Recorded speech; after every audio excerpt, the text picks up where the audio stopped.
For the entirety of 2024, me and Reisshub have been grinding, trying to get a good FNCS placement under our belt. In the first major, our first tournament together, we managed to place 1 point out of qualifying, and we just barely missed out on making it through opens. Then in major 2, we went at it again. We put loads of effort in, just barely missed out on the qualification first week. However, after a week long of grinding ranked as well as grinding volumes, we managed to make it through opens. However, we got last place in round 2, and we got WQ'd by pros pretty much every single game. So for major 3, we needed to change it up, and this is what we decided to do. We decided to stop playing on EU and start playing on Middle East for this FNCS. This means we're on 100 plus ping. We have to fight against players who are going to be W king constantly, and we have to manage to avoid all of them and make it to endgame if we want to have a chance to succeed. I'm going to cover all of the positives in this video, as well as a bunch of the negatives that held us back and what we're going to try to fix up for next week of qualifiers. We actually ended up finishing really well on the leaderboard during opens and the semi-finals as well. So for next week, all we need is a top 150 if we want to make it towards the Middle East heats. So I'm going to show all the mistakes that we need to fix if we want to make it to heats. The first thing that I learned from this FNCS week is how important it is for every single player, especially you guys watching, to have a backup spot in mind. As you can see right here, our spot that we were trying to do ended up getting heavily contested in the later half of this tournament. There was teams landing directly on the split drop here, teams contesting this metal split, a team landing up north as well as we're right next to the mythic teams down here in Rig. So if we were to take any of these fights and wipe out these players nearby, which we did quite a few games, we would instantly get pushed by that mythic team. So what we're going to do next week is try to land at this spot for the first half of the tourney and see how many players are contesting. And as soon as there's more than one team per game contesting, we're just going to swap up and we're going to land somewhere on the north hand side of the map. As you can see, there's way less teams on the north hand side of the map. You can have a way more uncontested spot, and it's a lot easier to play the game out from there since there's way less teams around you. Another huge thing that I learned from this FNCS week, specifically about off spawn again, is the timings of your spawn are so important. Like right here, we got a free timing to push in, got split angles in this team, we're able to get a free knock right there. However, the issue with this is the fact that all of the teams nearby will hear this fighting, especially as we fight this solo right here, and they're going to adjust their timings to push in. Like the Rig team, like the teams landing to our south, are all going to hear this fighting, and they're going to adjust how quickly they'll push over to this area to third party us. And especially as well, because I take a lot of damage taking out this player right here. As you can see, I do a bad shotgun trade right there, and then I get hit to low HP as I end out the fight. Both of us do. That means that we're going to be way slower in our off spawn looting path, and of course all of the teams nearby are going to be pushing in a lot faster. The key thing to take away from this is, especially if you have an off spawn fight, be prepared to leave your initial area immediately afterwards a lot quicker. Otherwise, what's going to happen is the team that's landing nearby is going to be way more stacked than you.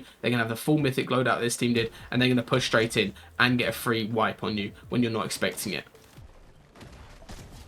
The next thing I learned is about where is the best spot to box up this season. In my opinion, it's actually directly on these nitro tunnels right here. You just literally just build a metal box next to the nitro tunnels. If you get keyed, you can instantly disengage, as well as if you get a really bad zone like this partial zone right here, you just hop straight through it. You can rotate through dead side like we did, and allows yourself to bunny hop straight after and get perfect zone. To bunny hop, I didn't do it correctly there. You just slide and then jump just as you land. How this leads me into our next mistake, and one big thing that we learned this week is not to be greedy on refarming mats. As you can see, we're both really good on mats right now. However, Reis makes a small mistake here, which is stopping to farm up a bit of extra brick and cap out his brick rather than sticking right on me. And that leads to us being about 20 meters split, getting up this hill. And rather than being in a really stacked position, getting endgame, instead a team just gets right on top of Reis and starts killing him while we're slightly split. And that leads to us getting fully fought and wasting this entire point's worth of games just because we were slightly split, because we were trying to refarm our mats and being a little bit greedy with refarming. The next mistake I learned from this week of FNCS is how to actually make sure your early rotates are successful and you don't get griefed on them. As you can see right here, we catch a nice early rotate, we're following this team that's just gone in. How we make sure not to follow exactly on their rotate path, we do a slightly different path, which is really good,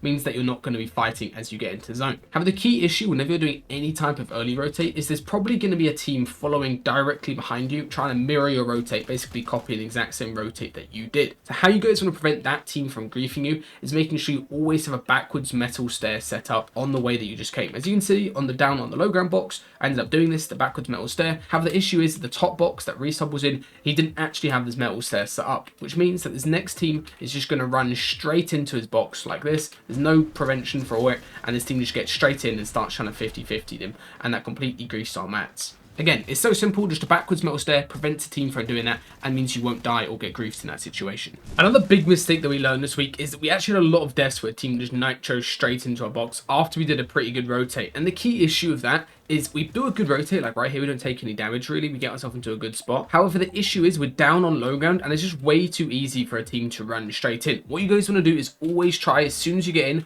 to do a 90 and then level up one layer while having a stair blocking your back so nobody can just run straight in. As you can see right here, we're both down on low ground with no stair behind us, nothing really blocking for a team running in, and they just get straight into our box and start angeling both of us, and that leads to us going down. And this is a good play for the other team because they needed a refresh, and just how nitros are at the moment, you need to be up players so teams can't run in as easily, and you'll be able to be aware of where they are and where they're coming from as they do it. But as you can see, we both go down, wasting an entire game pretty much to get absolutely no points right there. One big mistake that I saw me and Reisshub making towards the end games of our FNCS rounds was the fact that we kept on scouting out what's in front of us and figuring out where we're going to get to, rather than being aware of what is going on behind us and figuring out exactly where the teams are behind us. Even though we chose a good timing to rotate here, because we weren't aware of that team footsteps behind us and where they were, I ended up getting beamed. That meant we wasted a lot of mats, and we put ourselves in a really awkward spot as we got on zone. I ended up getting split from Reis, had to overbuild to make sure I didn't die, and that led to us just being a little bit more scuffed on a very simple rotate right there. Always be aware of what's going on behind and around you, not just where you're trying to get to and what's in front of you. Another mistake that we made a lot of times as well is not having a solid plan, whether we were going to shoot people or whether we were just going to build as we land. And looking back, I think it would have been a much better play in a lot of these cases, just to box up and pause, rather than trying to shoot or rather than trying to continue the rotate. As you can see right here, we ended up landing between a duo. That led to me getting completely beamed and Reisshub getting jumped in on it. We had to waste a load of mats. Again, always just pre-plan and com what you're going to do as you land. If you're going to try to fight a team, if you're going to try to shoot a team, or whether you're just going to go ahead and box up passively and play nice and slow like we probably should have done in this case. It's much better to just be prepared for what might happen rather than trying to wing on the fly when you're locked in and trying to shoot your gun and focus on trying not to die in certain situations. This next mistake is a really small one, but I constantly made it throughout the FNCS weekend, is whenever I was boxing up, I'd always end up placing a wall behind me, and that just led to Reisshub running straight into it and breaking it with the nitro splashes. Instead of placing a wall behind me, I should make an extra box forward and allow Reis just to run into my open back since he's following right behind. Another very nice play that me and Reis did, I think you guys can copy, is whenever we needed a refresh, we'd always do this. We basically open and edit looking towards front side, waiting for a team to do a fizz nitro rotate over our head and then try to beam the back one. As you can see, whenever teams try to go early towards any type of zone, especially these partial and the ape zone as well, you can do this really effectively. Team jumps over your head and you get a free insta kill on one of them, and we're able to just tarp over, cover angles and get all of the loot and get a max mat refresh. Genuinely one of the best ways of getting free refresh of the season, just looking towards front side. You guys will get a lot of kills doing this. One thing that I'm very happy with us is the fact that we didn't get greedy for unnecessary risky plays. Always weigh up the risk to reward ratio of a play before you go ahead and make it. Like right there's medkits and mats on the floor. It might be worth going for that if zone was to pull there, but instead we decided to play slow for a second, as you can see, and zone ends up playing straight towards us. Don't be so impulsive when you guys are playing endgames. Instead, try to just focus on playing one step at a time. Don't put yourself in really bad positions going for greedy plays. It's a lot better to just play nice and slow, see where zone's playing, and then make your decision from there. Another thing that I'm very happy with as well from our FNCS weekend is how we were rotating moving zones. As you can see right here, it's a very bad moving zone, and we always decided to play on the edge of storm like we're doing here, and we would get to a spot and then just pause for a second. Rather than trying to commit the whole rotate in one go, we did a really good job of just breaking up our end games into more manageable chunks, so we weren't just rotating the entire thing by sprinting in the open. Now, as you can see from this pause, we're able to get ourselves into a really high layer position using just the ramp up strategy, getting ourselves into metal at the end zone and in a really perfect spot to look for a refresh. The next thing I learned, and what we should do a lot more of, is actually going ahead and being aggressive for refreshes when we spot teams fighting next to us. You can see here our mats are completely griefed. Have we made a really good play of spotting there was a team fighting next to us, and we act on it really confident and quickly. Do not be afraid of just getting into box this season, guys. It's genuinely the best play a lot of the time. You see, we just pop a nitro splash, get straight in, 200 pump one of them, and we're able to get a free refresh and get a load of bodies straight after this as well. Just playing with a bit of confidence in a lot of FNCS rounds is going to give you much more results than just playing scared the majority of the time. Another thing that I'm very happy with from me and Reis is the fact that we actually went ahead and played our end games really well when we actually made it to the end game. As you can see right here, we do a really nice rotate on this next zone. As you can see, we're pretty shambles on mats. However, we go ahead and do a nice rotate by breaking through a wall so you don't risk editing out. And then when we get towards low ground front, we immediately build up. As you can see, we do sort of a 90 up, get ourselves into a nice 2x1 right here, which means that it's very hard for a team to just run straight in, even though we're in wood. It's really important you guys get onto good layers like we're doing in this endgame, as well as you make sure you're playing right on each other. I'm actually very impressed. A few seasons ago, me and Reisshub, whenever we played an endgame, would always be completely split from each other. But now, as you can see, we're right on each other. We're both playing our mats out to the last second. And even when we run out of mats in a second here, we're still playing right on each other, and making really good plays happen. As you can see, just getting simple refreshes by playing together, as well as tarping as soon as we get the refreshes, allows us to get so much placement. Get him, Matt. Get to me, get to me. I'm going to touch this. I'm going to spray behind. We need to go down. They're tight. Just live. Top 3.